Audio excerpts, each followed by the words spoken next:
Thank you very much for joining us this morning. This is a briefing that we have put together to try and help developers and those working with developers, such as environmental consultants and planning agents, what making space for nature is, and what the local nature recovery strategy will mean for developers, and also why you hopefully will get involved.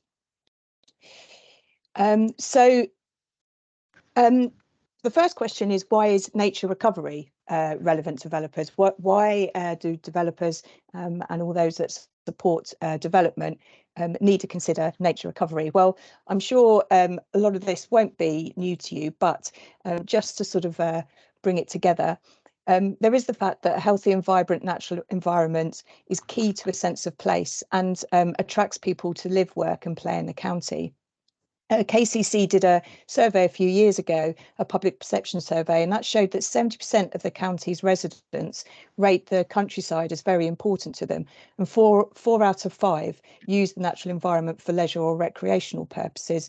So, if we're wanting to sort of develop and create new living spaces for our residents and also for attracting inward migration, we need to be considering how that natural environment sort of becomes part of the offer to those existing and new residents.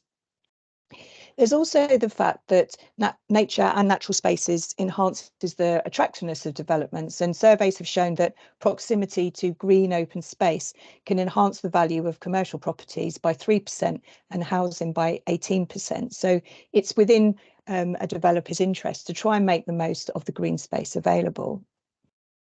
And also, we were just discussing it as we were waiting for people to join, there's biodiversity net gain now, which is a requirement for developers to put back more biodiversity than the impact of the development takes away. And this policy of biodiversity net gain puts developers at the very heart of nature recovery efforts, because net gain is noted as a key mechanism by which national targets will be achieved in terms of halting species decline. So developers are already seen as a key delivery partner for nature recovery. And also, nature can provide a solution to some of the challenges that developments might face, such as surface water management, and although I hesitate to mention it, nutrient neutrality, which is, I know, a key issue for a number of developments in the county. And finally, increasingly, consumers are becoming more environmentally demanding, so a commitment and active role to nature recovery can further enhance green credentials. So I hope you will agree that nature recovery is something that developers and this broader sector do need to be considering and do need to be engaged in. What makes our county so special, though? Why do we need to preserve what we've got? Well, I won't go through every bit on this slide, but as you will see, and you'll be able to see when we circulate the slides, we have an amazing natural resource in the county. We have many protected sites. We hold some of the most important habitats and rare habitats within the county, and we also are an important location for a number of declining, threatened and rare species. So we have a really amazing resource in the county that we need to do our best to preserve, conserve and also enhance. So what are local nature recovery strategies? So they are a legal requirement that comes as a result of the 2021 Environment Act. And essentially there will be 48 local nature recovery strategies created across England, and there'll be no gaps or overlaps in that. So if you imagine that each local nature recovery strategy is effectively a piece of a jigsaw, they will all join together seamlessly and will create a strategic approach to improving and managing the natural environment that will effectively support the government's aims in terms of nature recovery. They will be delivered at the landscape scale, and importantly, whilst sort of mandated by government, they will be locally developed, and that will be through a responsible authority. In the most cases, this is the upper tier authority, and KCC has been appointed to lead the development of the LNRS for both Kent and Medway. And importantly, they'll be collaboratively developed. So it won't be a case of us going away into a dark room, working for 12 months on a proposed strategy and then putting it out for public consultation. We are wanting to include relevant stakeholders through the entire process so that they are able to input and make the strategy effective, deliverable, and have the buy-in to what we're trying to achieve. So effectively, what the local nature recovery strategy will do is it will agree the local priorities and associated actions for nature recovery and also wider environmental benefits. And collectively, our local nature recovery strategy, along with the other 47 others, will deliver a nature recovery network for England that intends to end the decline of nature and also support its recovery.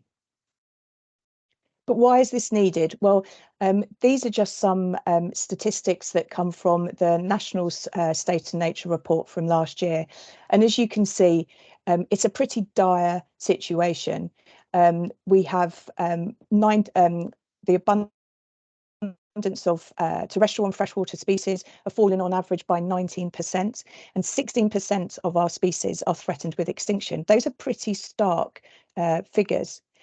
And as a result, the UK is classified as one of the world's nature depleted countries. So it's not surprising that the government has put in place legally binding targets to address this issue.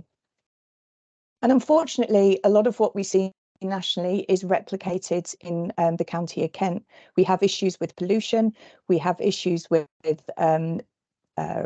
inappropriate or decline in land management. Many of our habitats are fragmented or unconnected, and consequently we have a number of species, 10% of our species threatened with extinction in the county. So it's something that, you know, there's no argument. We need to do something now, and we need to do something ambitious and big. And that's what the LNRS will hopefully deliver. I just want to say that it's not all bad news, because it's always easy to stick up a really stark slide with lots of depressing statistics. But what we have shown over the past 23 years is that when we come together collaboratively and when we work collectively and across large scale, we can actually achieve real wins for nature. And there's just some examples on that slide of things that have been delivered by many of our partners across the county in terms of improving nature for the county. So moving on then, so Making Space for Nature is the project that will deliver the local nature recovery strategy for the county. And effectively what we will develop is a spatially framed strategy for nature that will focus action to where it's most needed and where it will deliver the greatest benefits. It will provide a framework for joined up action, and because it's been developed with those that are instrumental in its delivery, hopefully it will be successful. There will be a set of agreed priorities, and sitting alongside that, a set of potential measures, actions that will deliver those priorities. And effectively, it will provide a shared vision for nature recovery and the use of nature-based solutions within Kent and Medway. And we intend to provide an ambitious but realistic and deliverable plan. And as a result, that will mean that there will be access to funding and other supporting mechanisms that the government are currently developing. As a result of the local nature recovery strategy, we want to see a network of wildlife-rich places across the county. We want to see our natural environment restored and remaining healthy, that we have coherent and resilient ecological networks, and a county that's thriving with wildlife and plants. We also want a natural landscape that enables other wider benefits, so ones that inspire engagement and support good health and mental well-being, and also support the economy. And also that we see nature providing solutions to some of the county's societal challenges, such as flood risk management and poor air quality. And finally, it will enable a healthy and resilient agricultural sector, and it will allow them to make a contribution to the nation's food security. The LNRS will deliver nature recovery through a number of mechanisms. So one of the great things about the LNRS is that it is underpinned by a statutory framework and delivery mechanisms. So first of all, local plan making will now have to consider local nature recovery strategies. So there's a statutory role in influencing all tiers of forward planning. It will also be linked to biodiversity net gain and will inform the strategic significance multiplier. And I'll come to that in more detail shortly.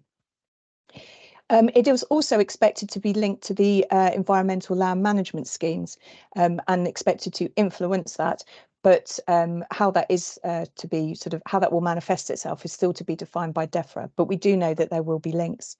And also, as we understand it, other grants and investment sources will also incentivise LNRS actions by putting a weighting on projects that are helping to deliver the local nature recovery strategy. Also, through nature-based solutions, there may be the opportunity to link nature recovery to wider benefits and increase the opportunity for investment and linked funding for that. So, for example, delivering flood management, which will enable investment to deliver that flood management, but as a result, will also be delivering benefits for nature as well. But one of the other reasons that this hopefully will be a successful strategy, as opposed to one that just sits on the shelf, is because of that collaborative framework that we are using to develop it. Because it's been developed in partnerships, we're establishing the relationships now that will support the delivery of action in the future. And also the spatial framework element of it means that the action will be targeted to where it's most needed and where it will deliver the greatest benefits. As a result, the LNRS will target action investment to areas of greatest need and benefit, and will hopefully direct losses and impacts away from our most valuable assets. So this is a very complicated slide that I don't expect anyone to really get to grips with during the presentation, but we're regularly asked how the LNRS fits in with other elements of DEFRA policy, DEFRA strategy, and other things like local plans and the like. So as you can see here, the local nature recovery strategy sits right in the middle, both informed by and delivering the environmental improvement plan and nature recovery network, but also linked to the land use framework and then linked locally to local plans, biodiversity net gain, green investment and the likes. And there's also a supporting role for the local nature recovery strategy to things like water framework directive, shoreline management plan and catchment management plans through, as I've said, nature-based solutions. But there are still quite a lot of unknowns, and effectively, when we really look at that schematic, it's safe to say that the links are complex and there's lots of unknowns, but we will be doing our best to make sure that all those links are made. So there is some concern about what the LNRS will and won't do. So I just wanted to set out what it will do and what it won't. So one of the things that the LNRS won't do is draw local, detailed or definitive boundaries. And it will not dictate actions or instruct their implementation on specific areas of land. But what it will do is identify the areas where creation or improvement of habitat is likely to provide the greatest benefits, and will identify what potential measures might support that. But there will not be any sort of mandatory requirement to deliver this. And consequently, it will not force landowners and managers to make changes to their land. But it will inform opportunities for funding and investment, so may provide opportunities to change the use of that land and provide funding to support that. It will not be developed without stakeholder input, and we are actively seeking input from all of the stakeholders across the county. But even though there will be this regular dialogue all the way through its development, there still will be a public consultation. And also, importantly, although the development of the LNRS will finish in 2025 of this first iteration, that will not be the end. There will be a continual review, revise and republish of the LNRS on a regular cycle when instructed by the Secretary of State. And that will happen no more frequently than every 3 years, but no less frequently than every 10. So it will be a revolving and evolving strategy. So what does this LNRS mean for those involved in development? Well, as I've said, there's a statutory role in influencing all tiers of forward planning. So this means that local plans will now have a much stronger focus on nature protection, restoration and enhancement. It will also spatially identify the most valuable existing and potential areas for nature to steer land use and forward planning. So this will be useful information and of interest in terms of land ownership and any future purchases. It will be a functional strategy influencing and informing development management. So it's something that should be considered during master planning and planning applications. And also will inform biodiversity net gain, influencing a strategic significance. So for those not familiar with the metric, the biodiversity net gain metric places a strategic significance multiplier in respect of areas of the county. And in time, the LNRS will determine what those strategic significant areas are. I should say that in the meantime, because obviously this is not going to be published until 2025, KCC with the local planning authorities have developed an interim guidance for strategic significance, and that will be published towards the end of this month. So we're very well aware that that strategic significance is needed now, and we are currently working on an interim approach before the LNRS. But as soon as the LNRS is published, that will replace the interim guidance, and how this is mapped will basically inform whether your biodiversity net gain is how your biodiversity net gain is calculated. And finally, it will direct investment. So there might be opportunity for grants and also from income for land delivering against the LNRS priorities and actions. And that includes the opportunity for income from biodiversity net gain credits. So why do we want the development sector and ecological consultants and planning advisors and all of those sort of groupings that sit under this sector to get involved? Well, if I haven't already made clear, we do see you all as our future delivery partners.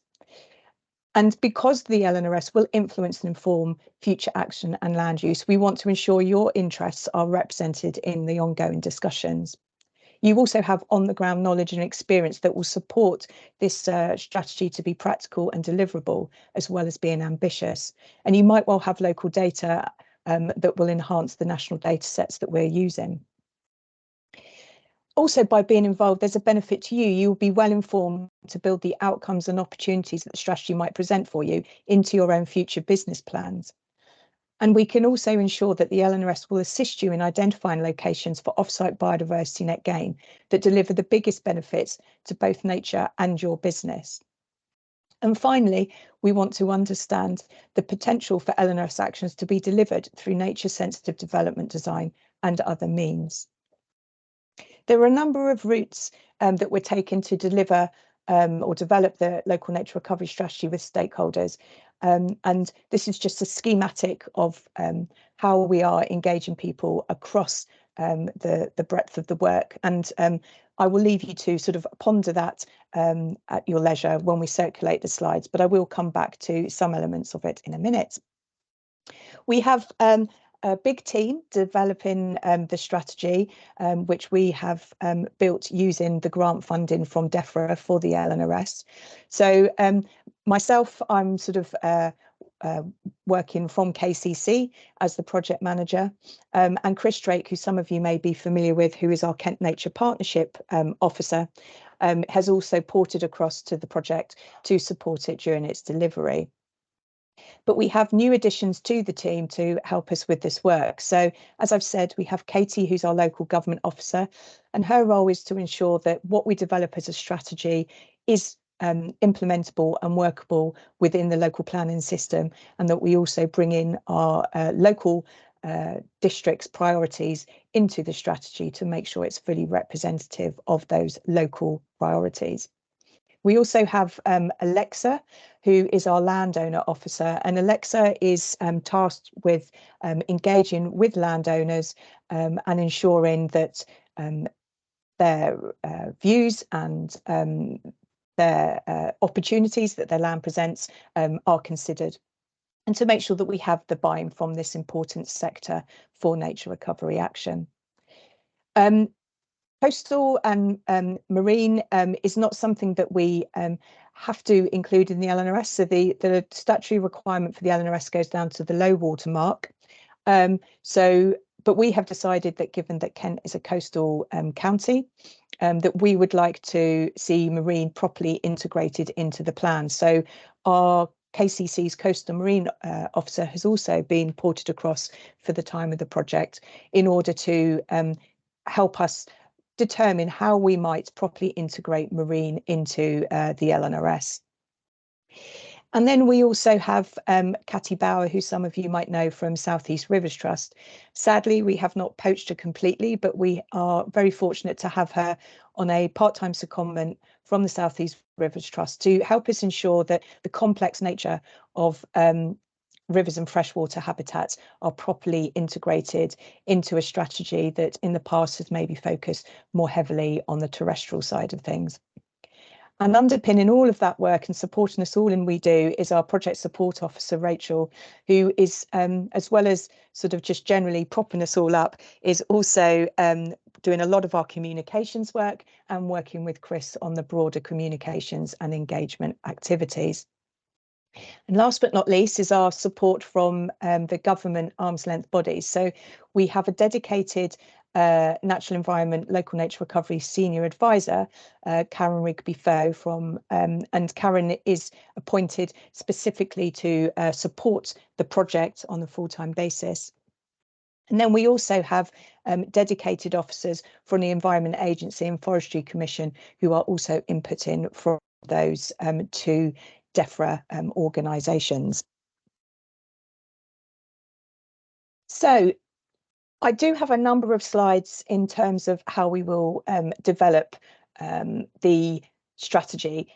They're quite dry and they're quite long. So I think rather than go through them in this presentation, when we come to the discussion point, if there's any particular questions on how we will develop particular aspects of the strategy, I will go through the detail then. But just very quickly to give you a brief overview of how we will develop the strategy. It's important to note, first of all, that we must follow the statutory guidance and there are regulations that we need to meet. So some of that does constrain us in terms of what we can do and how we can do it. The first step in developing the strategy is to understand what we already have. So there's three things that we do in terms of that. So first of all, we are mapping what we already have in terms of our biodiversity assets. And this creates an areas of particular importance for biodiversity map. And essentially, these are our core areas that are already offered some element of protection through the planning system. We also want to understand what has already been done. So we will be mapping where action has already been taken for nature over the past decade or so. And this is important so that when we come to identify new action and mapping areas where that action can take place, we can build on and extend previous gains and make the most of the excellent work that is already ongoing in the county. We also need to pull together a written assessment of Kent and Medway. And that will look at its biodiversity and the challenges and opportunities that exist for nature recovery. We also, under this element of work, will be looking at all the county's local plans to make sure that whatever we develop within the county works alongside the local planning policy and does as much as it can to support their targets for nature recovery at the local level. So once we have a better understanding of where we're at, we then can come to the point of starting to think where we want to go. So step 4 is about identifying what outcomes we want for nature and what actions are needed to achieve these. The priorities will focus on habitats and species, but through the actions, we will look to achieve wider benefits, such as improved access and nature-based solutions. And then finally, once we know what we want to get and how we want to do it, we will identify where in the counties action should be targeted and action should be focused to deliver the greatest benefits to nature and also deliver nature-based solutions to tackle some of our wider environmental goals. This will then create a new map that is called areas that could become of particular importance for biodiversity. And essentially, this is an opportunity areas map. And when you pull together our statement of biodiversity priorities and the two maps, we then have our local nature recovery strategy. So running all the way through the process are a number of things we have to be considering. We have to constantly be thinking how we can contribute to wider environmental goals and how our work can deliver national targets from the Environmental Improvement Plan. We also have to look for opportunities to deliver additional benefits, such as I've said, access to nature. And also look for opportunities where any work for nature can also deliver nature-based solutions to some of the problems we are experiencing within the county. We also need to do all of this under consideration of climate change.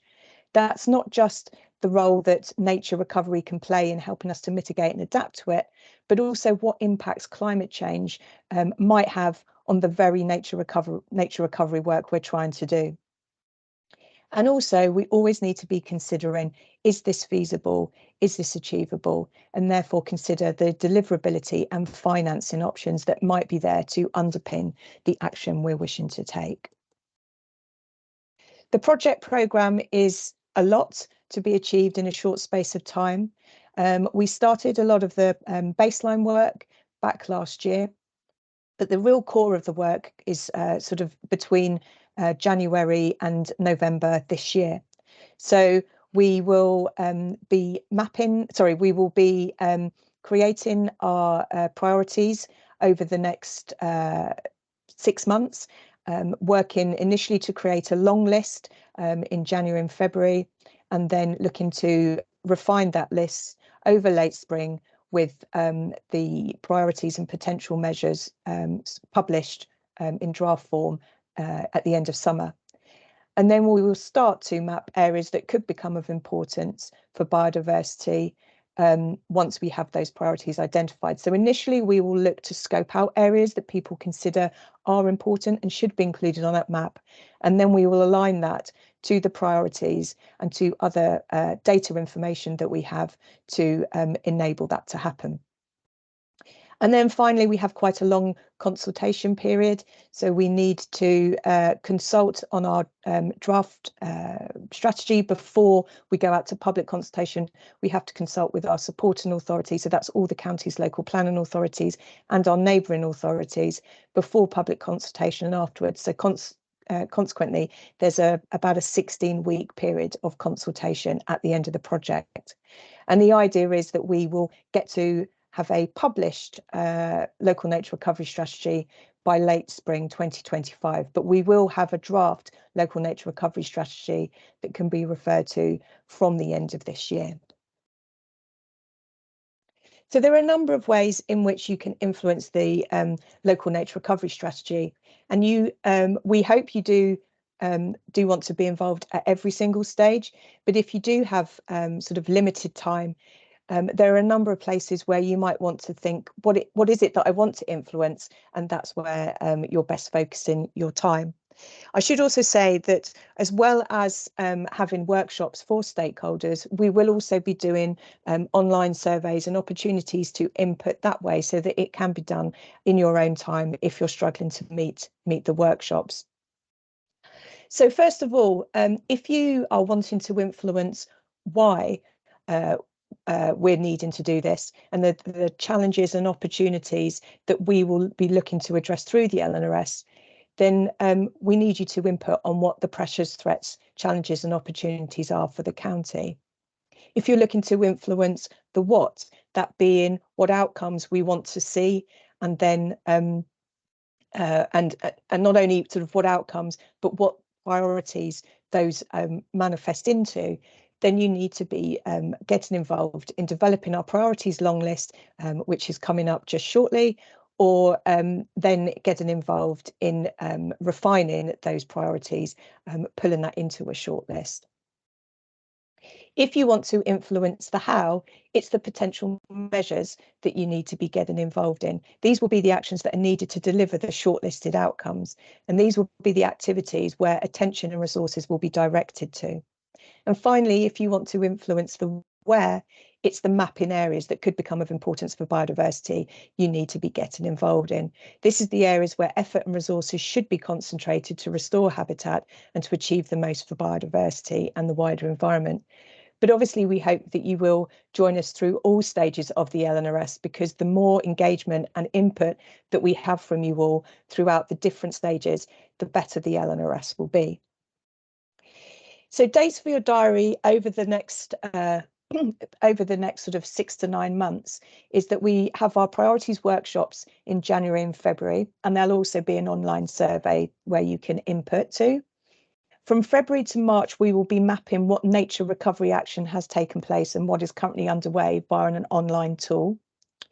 We will be having our priorities refinement and development of actions to support those workshops and surveys in April and May.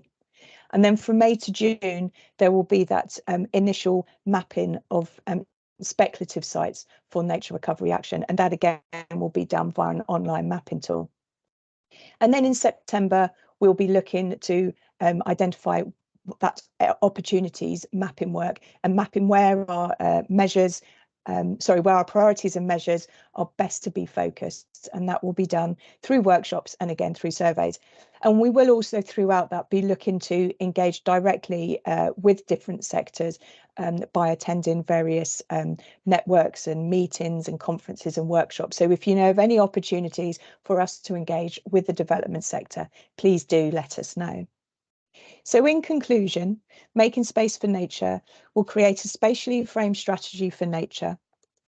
It will direct action investment to areas of greatest need and greatest benefit, and it will direct losses and impacts away from our most valuable natural assets. And as a result, we will see a network of wildlife-rich places across Kent and Medway, and we'll have a county that is thriving with wildlife and plants. And just finally, these are the contact details for the project. So the Making Space for Nature website is where all information regarding any engagement activities and any updates on progress with the work and any outputs can be found. So they will always be published online as soon as we are able to. And if you do need to contact us, you can go to our Making Space for Nature at kent.gov.uk.